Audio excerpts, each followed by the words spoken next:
Pues la crudeza de la temporada invernal ha traído consigo muerte y desolación en varias provincias del país. Es por ello que el gobierno, a través del Ministerio de Inclusión Económica y Social, ha decidido dar su ayuda humanitaria a las familias damnificadas. Para abordar este y otros temas nos acompaña el secretario de esta cartera de Estado, economista Esteban Bernal. Ministro, qué gusto que nos acompañe, bienvenido. Buenos días, Luisa. Para mí es un honor el poder compartir con ustedes, siempre abierto a poder informar a la ciudadanía lo que en marco de política social hace el gobierno del encuentro. Bueno, comencemos por el principio.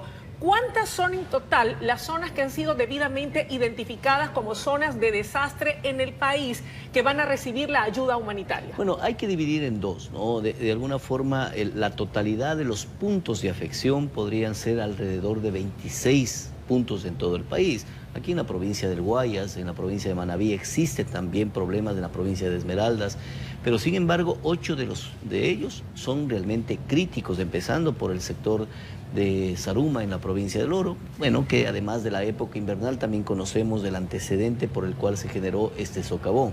A ello súmele Nabón, que visitamos ayer con el señor presidente de la República, que también está motivado por unas escorrentías internas, es una especie de socavón interno también por una especie de burbuja de agua que está internamente en nuestro hermano cantón de mi provincia, de la provincia de La Suay. Y a ello, ahí sí, entrando en época invernal específica, tiene lo sucedido en Cotopaxi, en la zona de Maná, ¿no? Lo sucedido en Guano, en la provincia de Chimborazo, lo sucedido en Chimbo, en la provincia de Bolívar, La Gasca, que lo acabamos de vivir, el sector del río Coca, el desbordamiento. Ahí podríamos interpretar los 8 puntos que tenemos más críticos. Si usted me permite, Luisa, de ellos, por ejemplo, el que mayor cantidad de damnificados tiene, pero gracias a Dios, sin ningún fallecimiento, es en el sector de Cotopaxi, en donde el desbordamiento del río se lleva alrededor de 70 viviendas. A ello, súmele una gran cantidad de damnificados, de afectados que bordean los 270 núcleos familiares. En el caso de La Gasca tenemos en cambio una situación muchísimo más crítica desde la perspectiva del daño. 28 fallecidos, a mi criterio, muy personal, creo que después del terremoto de Manta es una de las tragedias más grandes que ha vivido el Ecuador.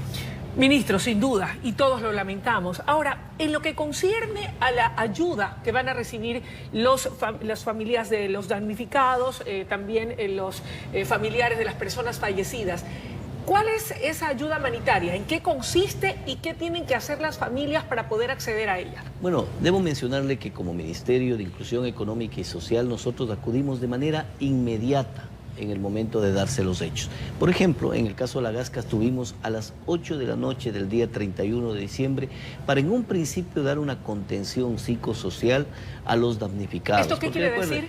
Fíjese usted lo que es poder el apoyo con trabajadoras sociales, con psicólogos, con educadoras para trabajar en contenciones inclusive lúdicas en su momento para los niños y niñas que están en ese momento de una crisis y que son los más afectados.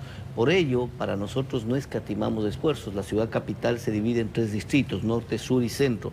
No escatimamos y todos los 3 distritos estuvieron ahí con alrededor de 40 técnicos, psicólogos, trabajadores sociales, educadores. Esa es nuestra primera acción, eso es fundamental, dar acompañamiento a los familiares de las víctimas. En cada una de las zonas de desastre, dependiendo de la dimensión de la misma. De acuerdo, pero en paralelo nosotros preparamos un primer paso que es fundamental, la caracterización e identificación de los núcleos familiares que demandan el apoyo del gobierno nacional. Hay una normativa, usted comprenderá, Luisa, que estamos dentro de un proceso.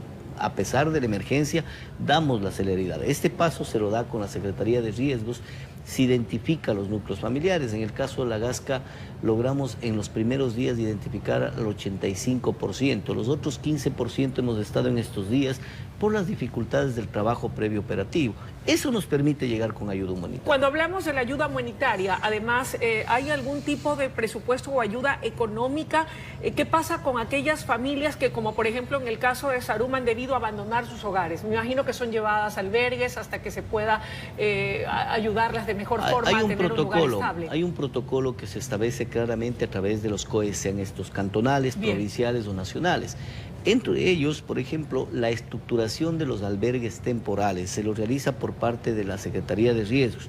nosotros contribuimos con vituallas, cocinetas, colchones, darles lugares dignos para albergues temporales a la gente. Entiendo que el día de hoy va a viajar a Balao, aquí en la provincia del Guayas, en donde también hay numerosas familias y zonas afectadas por el tema de las inundaciones, así como en otras provincias del litoral. De acuerdo con el presidente, y él ha dispuesto a partir del día martes que visitó la zona cero del sector de La Gasca, en donde se articuló, y que dicho sea de paso me permito, yo digo reconocer, valorar y aplaudir el tema de cómo se lidera un proceso de esta naturaleza. Estuvo la prefecta de Pichincha, estuvo el alcalde de Quito, estuvo los bomberos, las Fuerzas Armadas, la policía, los ministerios de Estado, y un presidente sin miramiento de bandera política, sino con una sola bandera, el color de la ciudad capital y el color del país. Acá hacemos lo propio y vamos con el presidente. Ayer estuvimos con el señor presidente en Nabón, en mi provincia de La Suay.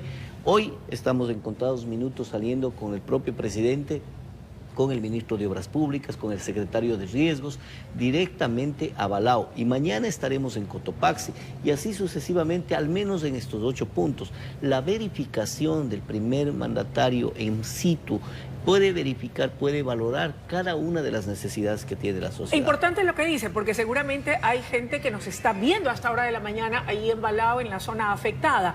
Además de verificar en situ y constatar cuáles son sus necesidades, ¿van a llevar algún tipo de ayudas, vituallas, medicinas, alimentos? Constantemente, Luisa, nosotros hemos hecho un trabajo permanente, alrededor de $180.000 han sido las primeras entregas en estos 8 puntos cuantificados en cada uno, por el número de familias, por el número de núcleos familiares. $180.000. Aproximadamente. A ellos súmele los $100.000 que el presidente anunció de la entrega del gobierno chino en electrodomésticos, sin perjuicio de lo que lo demás demanda. Esto en ayuda humanitaria, solo la reparación vial en competencia del gobierno nacional, $40 millones.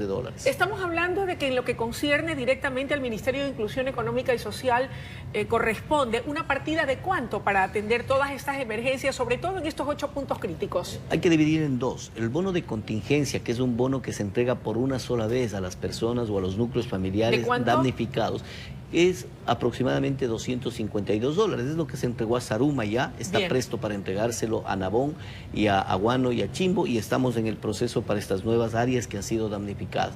Este es el 50% de la canasta vital, no la familiar, para no confundir. Hoy estaría en 257 por los indicadores del INEC.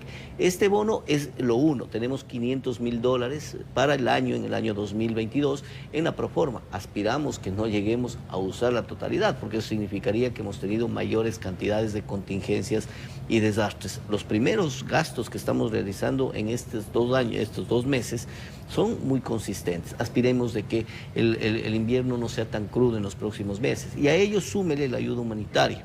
A ese me refería el monto de los $180.000, independiente de esto de acá, porque las vituallas, colchones, kits de alimentos, kits de vestimenta, etcétera. Es que eso quiere decir entonces que recursos y financiamiento para atender en caso Dios no permita de una situación mucho más grave hay, que es lo importante. Bueno, yo creo que no hay una bonanza económica, el país ni lo conocemos, pero el presidente decía allí, y hago mías mis palabras, lo que mencionaba ayer.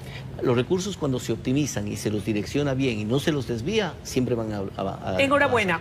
Tabla de pensiones alimenticias mínimas para adultos mayores, es otro tema no menos importante. ¿Cómo ha quedado esta, ministro? Bueno, yo creo que este ha sido uno de los íconos de nuestra administración, ¿no? Es una especie de pago de deuda, para interpretarlo así, que hemos dado a este sector vulnerable. Hay que caracterizar que la tabla de pensiones va hacia adultos mayores, pero no la totalidad, a los que están con niveles de vulnerabilidad, Luisa. Porque la ley propiamente dice aquellos que tienen condiciones de carestía o discapacidad. Por lo tanto, este es un mecanismo mediante el cual esta tabla, que era una exigencia para el Ministerio de Inclusión Económica y Social de habérsela cumplido en enero del pasado año, ¿no? Sin embargo, incumplimiento de norma. La ley dice aquello, 180 días. En el mes de junio del 2020 se aprobó el reglamento, por lo tanto debía haber estado máximo en enero del 2021. ¿De cuánto estamos hablando esa tabla de pensión mínima? Eso bordea de acuerdo a los porcentajes que tiene la tabla, porque va en crecimiento hasta quienes tienen ingresos por encima de $2.000. Lo que busca esto es de que los hijos e hijas de aquellos adultos mayores que están en condiciones de vulnerabilidad tengan una corresponsabilidad. Ojo, había gente que discriminó al proyecto porque decía, el Estado se desprende. No Nosotros continuamos con la protección especial a adultos mayores, pero también una corresponsabilidad de hijos para compadres, como es obligación de... ¿Cuál es el aporte que hace el Estado? No, nosotros siempre en el tema de protección social, pensiones para adultos mayores, proyectos de cobertura para protección social a adultos mayores en situaciones de residencia, de vida activa. Es decir, nosotros damos cobertura a aquello, pero no nos desprendemos de la corresponsabilidad que los hijos deben tener para compadres. Dos puntualizaciones finales para cerrar la entrevista. En lo que concierne a un adulto mayor que probablemente no tenga hijos, ¿qué dice la normativa? ¿La responsabilidad se amplía a otros familiares? Vea, primero, eminentemente del Estado, pero existe la posibilidad de llegar a quizá a 16 familiares, porque es hasta el segundo grado cuarto grado de consanguinidad y segundo de afinidad. Más o menos hemos hecho un cálculo que el promedio de quienes deberían corresponsabilizarse es 16 familiares. Nos queda claro. ¿Y aquel que quiera desligarse de esa responsabilidad, qué dice la ley? No, imposible. Es como la pensión de niños, niñas y adolescentes. Así que eso de aquí es un tema de norma. Ya depende de que lo que hagamos por aquellas personas que están en condiciones de vulnerabilidad. Ministro, muchas gracias y éxito en su gestión. No, a usted, gracias. Amables televidentes, ha sido la intervención del señor Ministro de Inclusión Económica y Social, Esteban Bernal, quien ha asegurado que el día de hoy viajará hasta Balao en compañía del presidente de la República y otros secretarios de Estado para constatar in situ la situación que viven las familias damnificadas como consecuencia de la estación invernal. Una pausa y ya volvemos. Muchas gracias. A usted.